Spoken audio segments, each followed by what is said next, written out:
Incroyable histoire de cette touriste française qui a rencontré Richard Gere dans des conditions assez inattendues. Elle l'a pris pour un clochard et lui a offert un bout de sa pizza. L'acteur était en plein tournage, en train de faire les poubelles pour les besoins d'un film. Donc, elle ne l'a pas reconnu. Effectivement, elle était très loin de ses rôles dans Pretty Woman ou Officier et Gentleman. Ouf, vous allez voir, c'est l'histoire d'une journaliste qui devait interviewer le maire de Kampen aux Pays-Bas sur un voilier à quai. La suite, voilà. We hebben binnenkort het grootste paasevenement van Nederland georganiseerd. Zeilkampen. Burgemeester, wat is er nou zo bijzonder aan Zeilkampen? Als je de mooiste...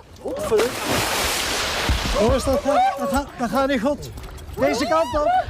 Nee. Probeer.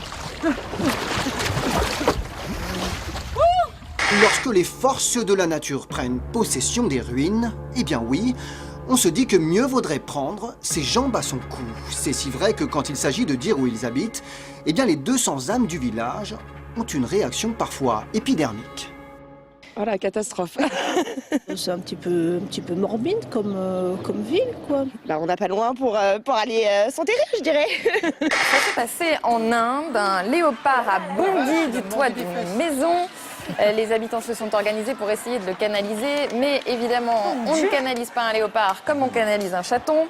Du coup, l'animal s'est baladé un peu partout dans le quartier jusqu'à se retrouver dans la salle de bain qui, si elle était occupée, a quand même dû faire une énorme frayeur à celui qui était en train de prendre sa douche à ce moment-là. Au Canada, une baleine échouée sur les côtes du fleuve Saint-Laurent menace d'exploser. Morte depuis plusieurs jours, elle est en pleine décomposition. Sous l'effet des gaz, elle a doublé de volume. Les autorités locales redoutent que sa dépouille ne se perfore sur les rochers. Gavin Free et Daniel Grushy, alias The Slow-Mo Guys, sont connus sur YouTube pour leurs incroyables vidéos au ralenti. Pour leur dernière production en date, c'est à une expérience insolite qu'ils se sont livrés, provoquer la réaction en chaîne de 150 tapettes à souris soigneusement disposées sur une table.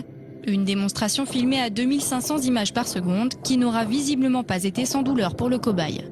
Que faire dans la vie quand on mesure 2,46 m? Un homme a choisi d'exploiter ses proportions gigantesques pour en faire son activité. Brian Takula est employé dans un parc d'attractions et accepte le regard des curieux, même s'il rêve plutôt d'attirer celui des cinéastes.